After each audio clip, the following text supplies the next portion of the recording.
Israel और Hamas ने उन सभी फिलिस्तीनी कैदियों को रिहा करने के लिए एक मुआहिदा किया है जिन्हें पिछले हफ्ते 4 इजरायली बंधकों की लाशों के बदले में रिहा किया जाना था। हमास ने इस मुआहिदे की तस्दीक की है, जिससे मल्टी लेवल जंगबंदी मुआहिदे के पहले फेज के पूरा होने से पहले ही उस तातुल का खात्मा हो जाएगा जिससे इसके टूटने का खतरा था। हमास के मुताबिक कैदियों को इजरायली बंधकों के लाशों के साथ ही रिहा किया जाएगा।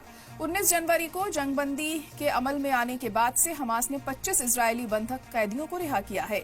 शनिचर को हमास ने 7वीं ऐसी अदला बदली में 6 इजरायली बंधकों को रिहा किया, लेकिन इजराइल ने जवाब में 600 से ज्यादा फिलिस्तीनी बंदियों की तय रिहाई को मुलतवी कर दिया। इजराइल में किबुत्स में एक कब्रिस्तान में सैकड़ों लोग एक बंधक को आखिरी विदाई देने के लिए इकट्ठा हुए, जिनकी गाजा में कैद के दौरान मौत हो गई थी।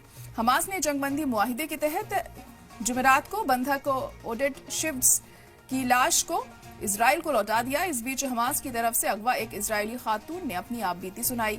यूएन सिक्योरिटी काउंसिल में 15 रुकनी मेंबरान से कहा गया कि उसे नहीं लगता था कि वह जिंदा बच पाएगी और उसने जंगबंदी को जारी रखने की गुहार लगाई। नोआ अर्गमानी को पिछले साल जून में इजरायली दस्तों ने रेस्क्यू किया था। इसके अलावा Israeli opposition leader Yair Lapid ने कहा कि मिस्र को जंग खत्म होने के बाद कम से कम 8 साल तक गाजा पट्टी पर इक्तदार करने दिया जाएगा, जिसके बदले में भारी कर्ज से राहत मिलेगी। वह वॉशिंगटन में जमहूरियत की हिफाजत के लिए फाउंडेशन थिंक टैंक में बोल रहे थे।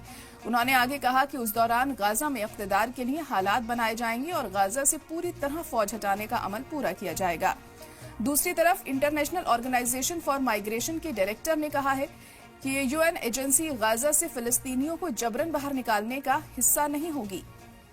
अमेरिकी सदर डोनाल्ड ट्रंप ने गाजा पट्टी पर कब्जा करने और इसके 2 मिलियन से ज्यादा फिलिस्तीनी शहरियों को कहीं और बसाने की तजवीज दी थी, जिससे हर तरफ इसे नामंजूर कर दिया गया।